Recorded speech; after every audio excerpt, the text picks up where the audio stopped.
also the hot seat, Road to Elections 2020, the manifestos.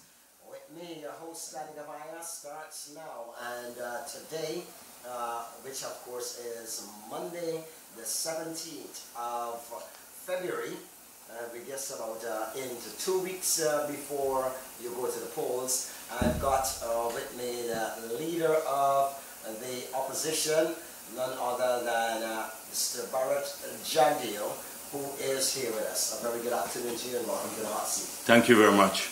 All right, so we know that it's the manifestos, it's road to elections. Sure. Let me just jump off and ask you, where's your manifesto? Did you bring any for me? So, yes, I have a copy here that we launched 3 months ago. And people across Ghana by now must be familiar with the messages of the manifesto, because we took the time to try to popularize these messages so that people can understand what precisely we are promising. That it's not vague promises, but very specific promises that would improve their lives. Often manifestos are like esoteric documents. So parties tend to launch them just before the elections so they would not be scrutinized carefully. We opted on a very different pathway to developing our manifesto. We recognized that the 2015 manifesto of the PPP had not been implemented, so there are many measures there. But we thought that we needed to involve civil society. So we invited some 100 organizations to make suggestions. We had people, write us about their views, etc. And we came up with a series of very specific measures, but more importantly, governed by an economic philosophy that we outlined 3 months ago. So I can take you through elements of the manifesto that we have, if you wish. But we have had our manifesto for quite a while now. Yes, and I believe that's the idea of what we're seeking to do today. Yeah, sure.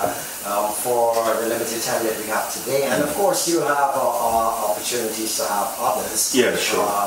During the next 2 weeks who will be here. But let's talk about some of the main, what you call pillars of your manifesto. Yes, well, Stan, it's very unfortunate that we had to wait until APNU launched their booklet that they call a manifesto to have this conversation, because we've been having this conversation on policy and policy making for 3 months now. And all they've been doing, like on their platforms, they have not been speaking about their achievements. If you listen to the rallies, the public meetings, very little on their achievements in office in the past 5 years, and they have not clearly outlined a vision for the future. We have done so. We believe that all manifestos have to have an overarching vision. It has to have an economic philosophy underpinning it. It has to be a framework of policies, and it must give clarity to people, not in vague terms, like they have done, but clarity to people what precisely would happen in important sectors and in their lives, what kind of policies they would face. So, for example, what is going to happen in the oil and gas industry? Are we going to get a bigger share of this wealth which belongs to all Guyanese? Their manifesto speaks nothing about renegotiation, absolutely nothing. Ours speak to renegotiation. Ours speak to who will get what from the sector, the oil and gas sector. It shows how we will bring more benefits to Guyanese. And so, for example, there's a big talk about cash grants. APNU was opposed to it, then they were for it, then they oppose it. And so 2 weeks ago, I saw, after we promised that we would return the school cash grant, which was $10,000, and then increase it to $50,000 over the next term. Then suddenly he promised cash grants again. To my surprise, in the document they launched, they said for anybody to get any help from oil and gas money, there has to be a feasibility study whether they would reintroduce the cash grant. And now they did not do a feasibility study when they increased the salaries of ministers and their perks like medical care abroad and all of those things. But for children, they now have to do a feasibility study to decide whether they get more oil money. So let me take you precisely through what the policies are in our manifesto. Specific policies that you will not find in their manifesto. We've said clearly we want a double old age pension, that the resources must be utilized for elders. We believe this would put more disposable income into the pockets of people. It would help with the sloth in the economy, etc. We intend to return free water to the pensioners that they took away. We intend to return subsidized electricity to the pensioners that they took away. As I said before, we have a very specific policy for schools. Our school children will get back their 10,000 grant. That will be increased to 50,000 per child. They have no such promise. What is the reality of that increase? The reality of that increase is $8 billion per year in the pockets of our children. It used to cost us $1.6 billion when the PPP was there. We introduced it without oil and gas. $1.6 billion for 167,000 school kids. Now, APNU claimed they couldn't afford it, but they increased in government dietary, food in government services by $1.6 billion per year in the budget, in 2019 budget. Ministerial local travel has increased by $1.1 billion alone. They've increased rental of buildings for government by another $1 billion, but they couldn't afford that. So we believe we can afford $8 billion going to our children per year. That is just around 35 million US dollars. Doubling old age pension would mean another 45 million US dollars in the pockets of the pensioners. These are all affordable, and they're the best use for oil money because they lend to, this money will be spent back in the economy, will drive the markets and the taxi drivers and hairdressing services, etc. You see, the governing philosophy of the PPP is to put money back in people's pockets.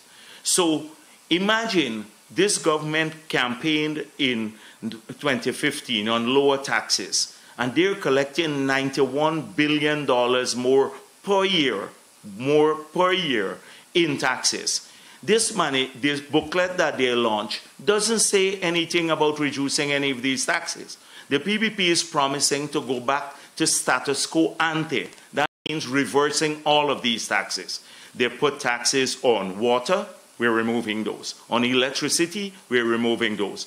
On medical care, we're removing those. On data, we're removing those. Taxes on hinterland travel, those would be removed. 46 food items, removed. So on building materials, sandstone, cement, we're removing those. So when people are voting now, if you vote for APNU, you're voting basically to keep the taxes on these items.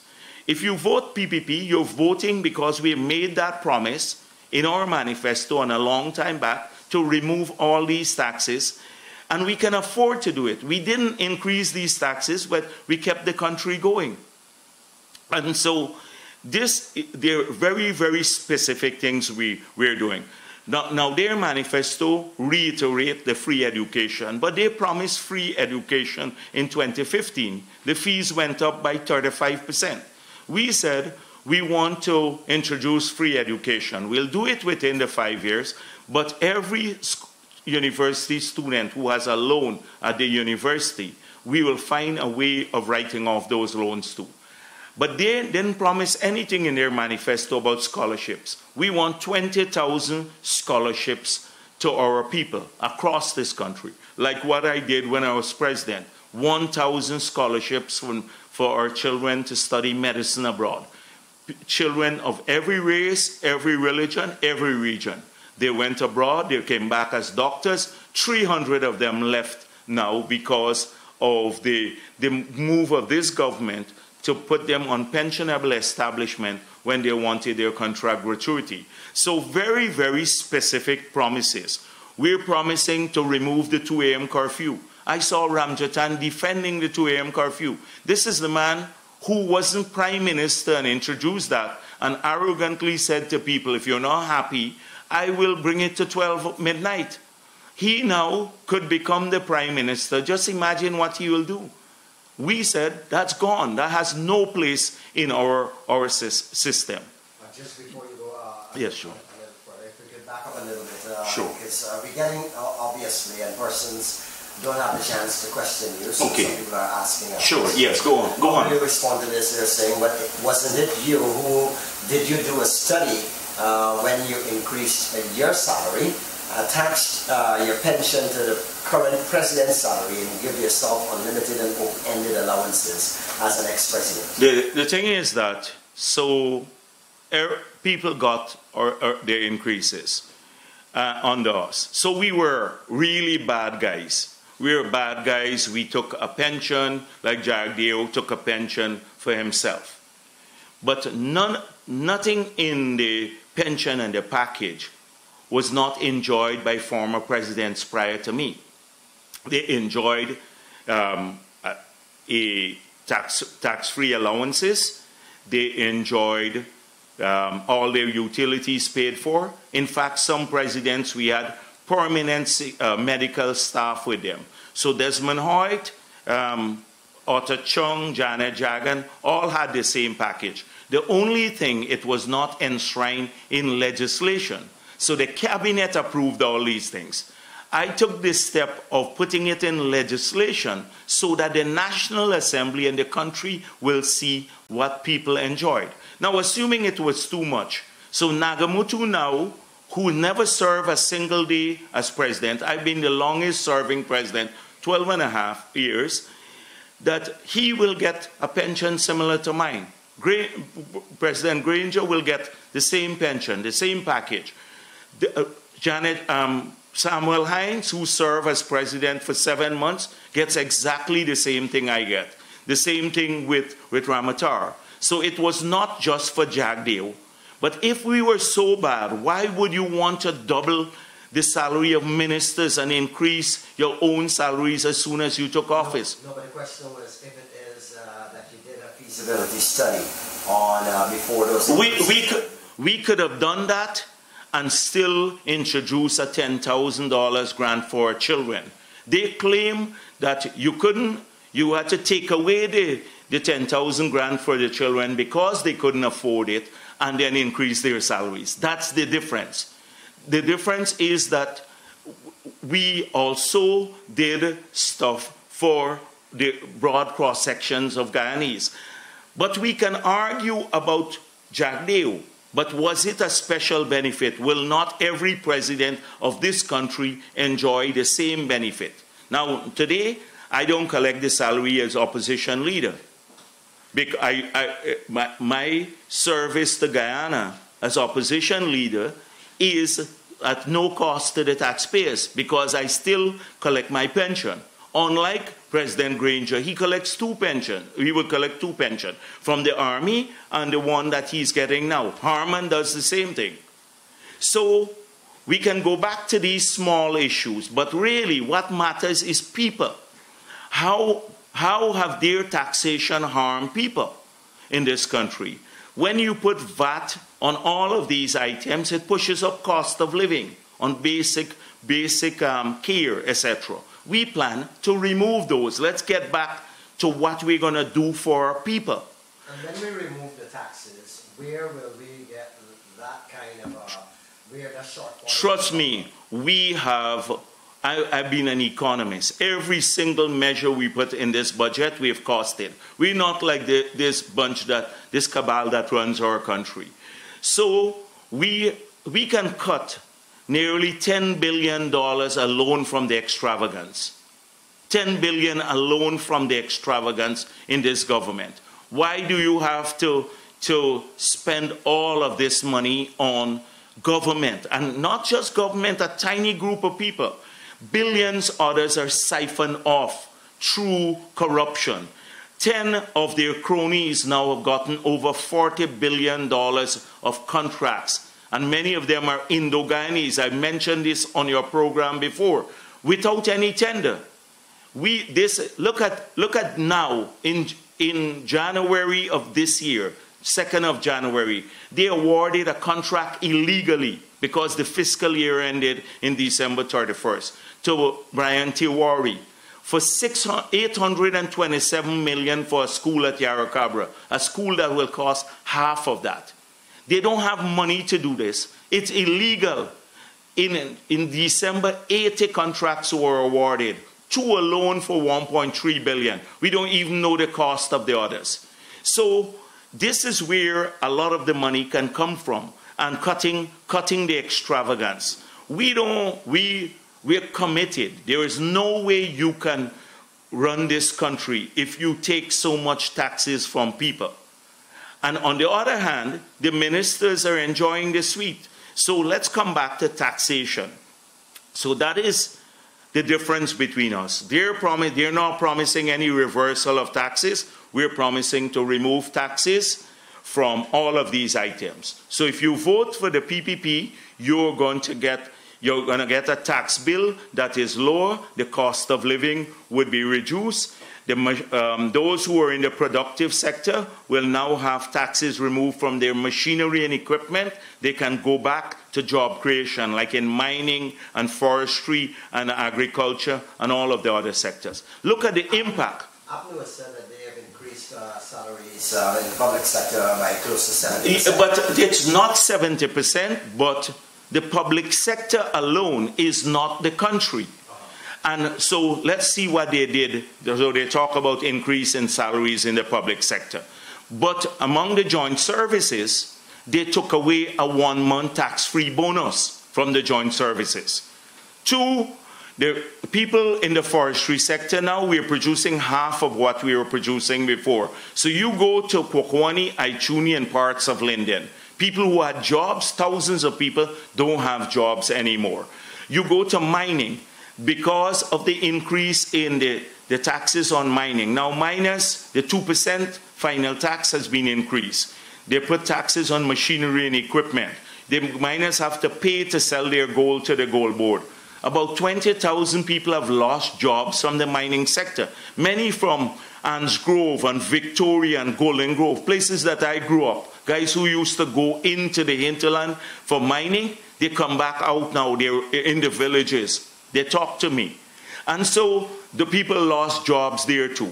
Look at Barama, laid off 500 persons. Now in the bauxite sector, Roussel is going to lay off 900 persons. Not a word from the president. They put the incompetent Keith Scott and Amna Ali to deal with this. So if you increase the public servant salary a bit more, we used to increase public servants' salary, maybe not by that full magnitude, but what happened to the discipline services and the rest of the country? 7,000 sugar workers lost their job. Construction has practically dried up. What about those people who earn a living, the vendors, etc.? Things are slow in the market if you take $81 billion out of people's pocket. So there is no plan to create jobs now. The president has changed the figure after promising lots of jobs in 2015. We lost 30,000 jobs. He went to Diamond and promised 10,000 jobs over the next 10 years. Now I see them promising 20,000 jobs. We have more than 20,000 kids who would leave university in a year. And that's what he's promising now, after losing 30,000 jobs. So there's no plan for job creation. We have a plan to put people back to work. If you look at our manifesto, in every sector, we have outlined specific, not vague policies like decade of development, or green state economy. Specific policies that will put the miners back to work, people in Kwakwani and Aichuni back to work, in the sugar belt, right across Guyana. Mr. Jagdeo, yes. The issue, and you just raised it, with the laying off of our workers in the bauxite industry. Yes. The issue of the bauxite companies laying off people has happened under successive governments. And what has happened, based on what you see happening now, what do you think needs to be done to be able to make sure that there's further protection of our people who will be working in the bauxite industry when the Stan, this brings me to a critical point about the role of a president. Now, many people think I criticize President Granger unfairly. I don't have any animosity to him as a person. In fact, as a Guyanese and a head of state, I have the greatest respect. But what I criticize are his policies. He operates as though he is a ceremonial president. And we have an executive president in this country. So you pointed out about people being laid off in bauxite. Look at the comparable situations. Alcoa, Lincoln Lewis, and the others said we had black gold in the Berbice River. We must not give it away. And Alcoa decided to walk away from Aruraima. They abandoned Aruraima for $1. And all the workers at Aruraima were going to lose their jobs. And then at Burmine, the workers lost their markets too. And so we had a situation when I was president. We're going to lose the entire bauxite industry in the Berbice River. What did I do as president? I went to the ground, sat with the workers in Aruraima, in Kwakwani. We decided to take over community power and provide it free for that community. We took over community water to safeguard the community. We then decided to take back the company as government and keep it going until we found an investor. I went to meet the workers at Burmine. They sent away Lincoln Lewis because he was misleading them. They didn't want to talk to him. And we merged the two, and we took it over in the government sector. It was private, and kept it going until we got new investors to come in and put in more money. That is Roussel and Ollendorff. Contrast that with what's happening now. This industrial dispute has been ongoing now. All we hear is Amna Ali and Keith Scott, two of the most incompetent ministers now. Where is the president in all of this? Not one single day have I heard him even mention solidarity with the bauxite workers, much less going on the ground. That is the difference in management style that matters for our country. And so to look at the Global Witness report, the same thing we see again. The negotiations were atrocious. They took place under his tenure. Global Witness said we lost $55 billion in the negotiations. They came up with a model how we did that. They pointed out that there was a conflict of interest between Trotman, who was negotiating on behalf of the government, and Nigel Hughes, who was on Exxon's side, because they're both from the AFC. They said that the government ignored export advice, rushed to sign the agreement when they didn't have to do it.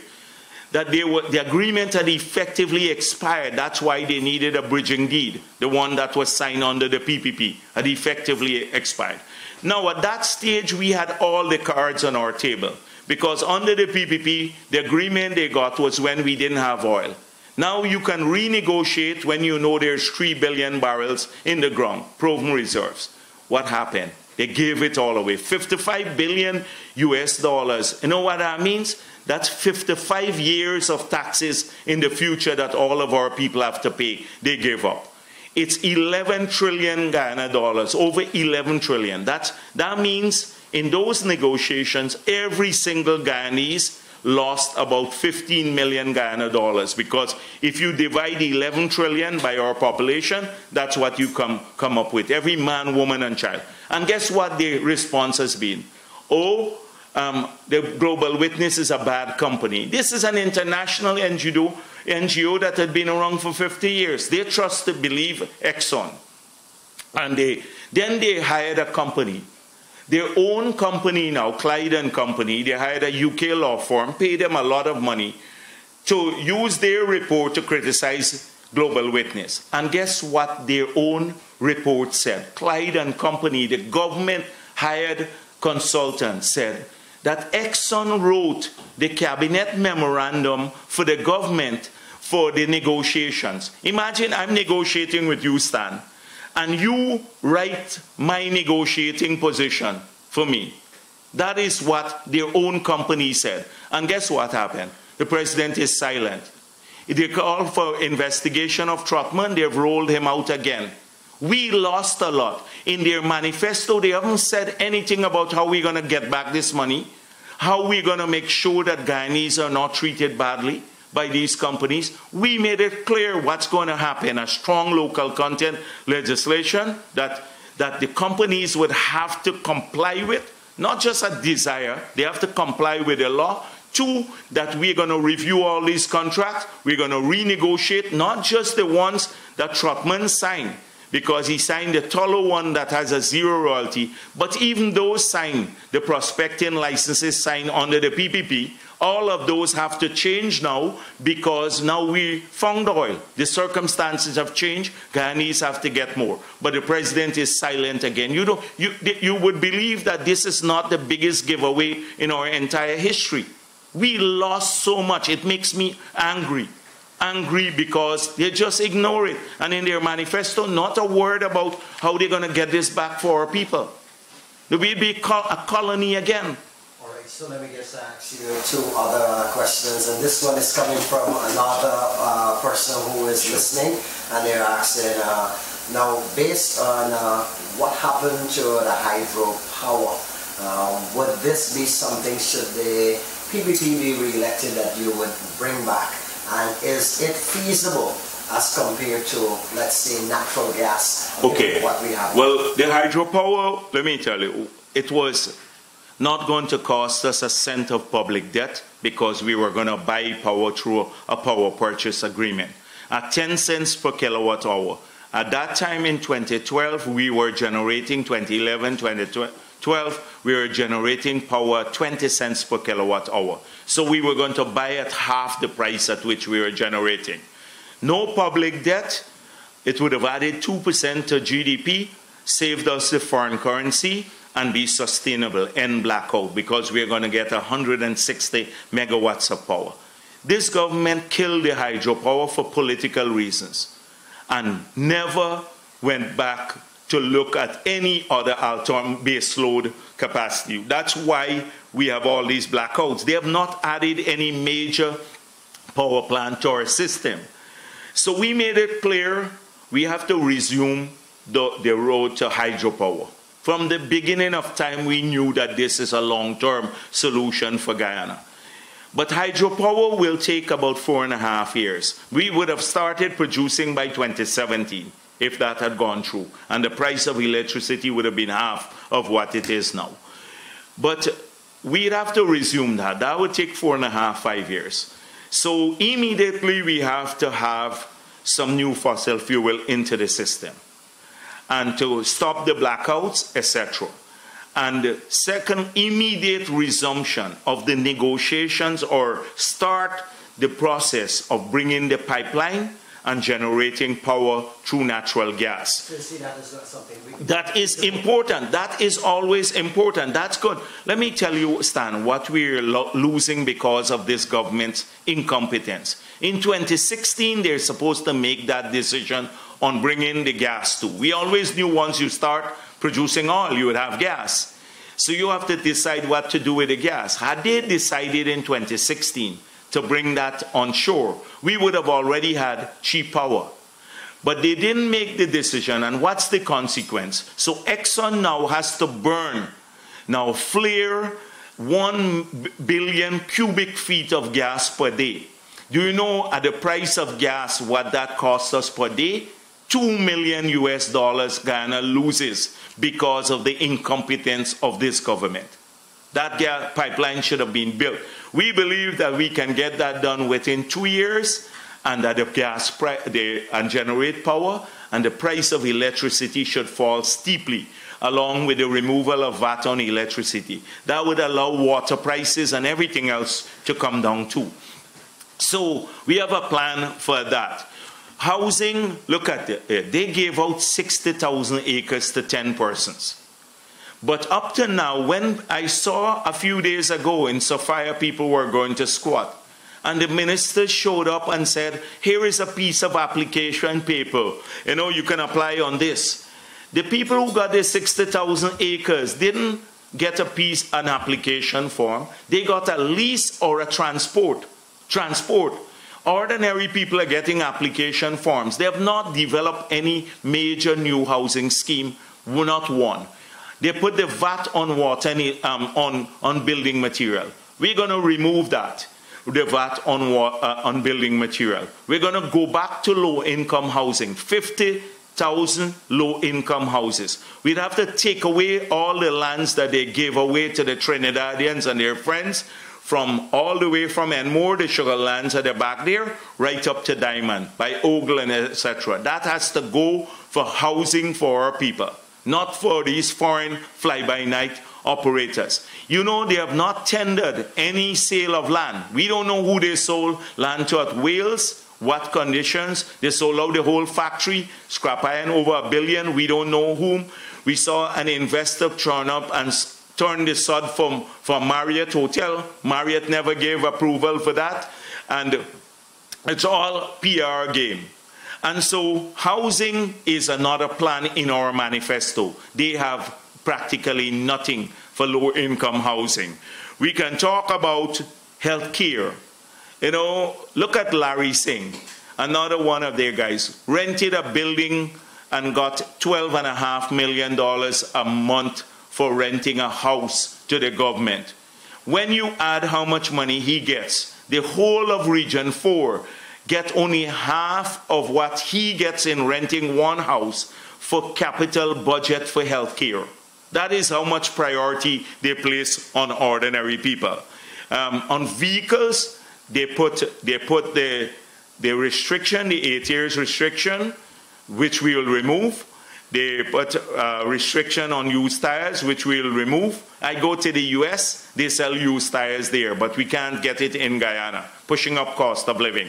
Once we remove those restrictions, the price of vehicle will fall steeply because they jump because of those restrictions. And we plan to lower taxes also on new vehicles so people can afford vehicles. They can afford housing, they can afford vehicle, can get health care. Education will be cheaper. These are just some specific measures in our manifesto. I can list for every sector specific things that people can look forward to that will change their lives. Not vague talk about Green State and general gaff that we had at their launch. And the oil and gas sector, I want to assure Guyanese that under a PPP government, Guyana will stand up for Guyana. We're not going to allow nobody to colonize us ever again.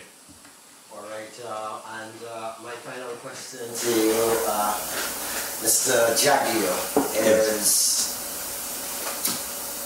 and I'm certainly hoping, I'm asking for a public commitment. When will I be able to interview your presidential candidate? I suspect in the next 2 weeks you will get a chance. He is in Region 7 in Upper Mazaruni. So we have a presidential candidate who doesn't only fly to rallies in helicopters. We have a presidential candidate who will go up the rivers in little boats and stuff like that too, talking to people in different communities.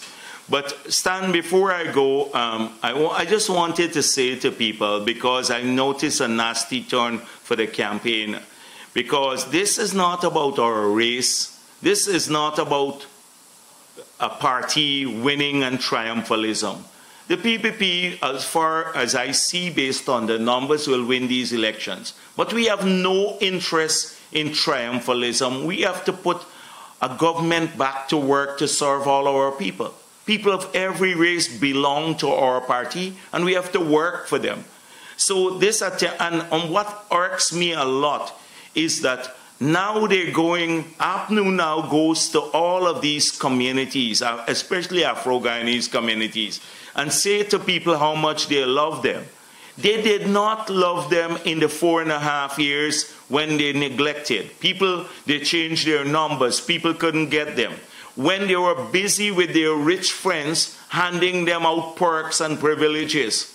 A ton of them. And as I said before, not many of them were Afro-Guyanese. Many are Indo-Guyanese who would not like to see the PPP return to office too, because they're going to be investigated. All of them. And so now suddenly they go and talk about to the communities and try to pretend that they're defenders of Afro-Guyanese, etc. So this is it. You can cuss me as much as you want. Their entire rallies have been cussing me in the air fan. How I'm gay, which is not true. You know, the rumors about being gay, how we're horrible, you put us in a garbage bag, etc. But tell people what you're going to do for them. Tell people what you're going to do. The campaign rallies have been devoid of messages. If you go to our rallies, we don't have much music. We don't have to spend 20 million to bring Nappy Farmer or Farmer Nappy, yeah. Farmer Nappy or Buju Banton here to talk to people, to bring people. Our rallies are about messages. We talk about what we're going to do for the communities, how we're going to improve people's lives, and people of every race, every religion. This is one country. This time around with oil and gas, if we don't come together, the people from abroad will pick us off. They will walk away with everything, and we Guyanese will end up suffering a lot. And that's one thing in my track record. I've always stood up for Guyana. Always stood up for Guyana and our people. All right. In 30 seconds before we go, I want to ask, either way, and you started to allude to it, standing up for our people, either way, should the PPP win or should the PPP lose? Will there be a unifying of our peoples to make sure that we get the best out of everything, as opposed to a segregation that we see happening right now, where others are coming in and pillaging? If you look at this document we have here, we said the oil and gas sector must be approached in a non-partisan manner. The two sides have to sit down and talk about it. And we can't have nobody defending the oil companies alone. You got to defend Guyana. And if APNU is prepared to defend Guyana, they will have a seat at the table in all of our dealings on oil and gas. I can assure you this. If they're prepared to defend our people, Guyana, finding jobs for our people, and not just cleaner jobs, etc. We have to get the best, some of the best jobs too. They can't bring people here where we have skills for. If they are prepared to do that with a PPP victory, they have a seat at the table every time we discuss oil and gas. Because this is about 40 years into the future, getting all of our people wealthy. 10 years from now, our people must see the benefits in their pockets, in their homes, on their streets. Their families must improve. They must have more income, bigger bank accounts, etc. They must see that. That's the only way we'll make the oil work for our people. So they will have a seat at the table. I said it already many times, and I say it again today. In spite of the campaign rhetoric when we talk, that we have to find a place if the PPP wins, and we believe we have a great chance of winning. We've looked at all the polls, the numbers, that PNC has to be part of the development agenda for the future. The PNC has a constituency. I don't know about the AFC and some of the others. They don't have major constituencies, but I know at least the People's National Congress. No, but that's true. You know that's true. That this useless Ramjatan and the others they're just not coherent. These guys are all over the place, and you don't know the level of corruption. You think when I said about a bank account having $5 million US dollars in Capital One in Valley Stream in New York, I'm talking nonsense? Watch after the elections. We wrote the FIU, and FIU promised to investigate it. So watch after the elections and you will find. They've had a chance to scour every bank account we have. They've had a chance to look through our declarations to the Integrity Commission. 20 MPs were gazetted in 2019, in 2020, for failing to declare their statements to the Integrity Commission last year. All of them from APNU and AFC. The President has not declared, and that's illegal for any of the 5 years. Have you declared? I've declared throughout all the period as President from 2000 till I left, and the period I became opposition leader. Every year, my statements go there. If you make false declarations, you can go to jail for a year. If you fail to declare, you can go to jail too. You're breaking the law. And they talk about honesty and decency. What about that? What about the corruption in the oil and gas sector? Where is this honesty and decency? What about ministers having money in their bank account that we prove that a Chinese company put in their account? What about ministers who gave contracts to their own companies in their ministries, multiple contracts? Where did you find that under the PPP? They've scoured all of these. They've checked everything about us. They've had 5 years. SOCU, SARA, Integrity Commission, Foreign Accounts. What did you find? But trust me, it's not going to go down like that. The people of Guyana will know, and we're not going to do it witch hunting. We're not going to get politicians to go after the politicians on the other side. We'll get the best technical people, and they will follow the money trail. And then wherever the buck stops. And they're putting, right now they're destroying records at GRA. We know that. They get junior people to go because what happened? 300 vehicles that they seized, over 300 rather, were given to people close to ministers and stuff. The Minister of Finance, he had his son and a relative of his buy 2 vehicles from GRA for 250,000 Guyana dollars each. These are vehicles that were seized that never made it to the auction. They're handed out just like that. And that's just a tip of the iceberg. Every single place, everybody is in a hustle now. I've never seen anything like this. They've thrown caution to the wind. Just like giving out land or whatever, like they just can't wait. They're just hustling to do this before the next 2 weeks. Everybody. And so the people of Guyana will know. We don't want to, you're not going to have a government that runs after them. And let me tell you, President Granger will not have to go to SOCU. He's right. Because we'll respect that, the dignity of his office. And he wouldn't have to worry about them sending an old car for him to drive like they did to the former presidents under us. Or some old car or something. He wouldn't have to worry because we'll treat him in a dignified manner. And his health care, although he cut ours, the health budget, they care because imagine we now have an allowance of $200,000 per year for health care.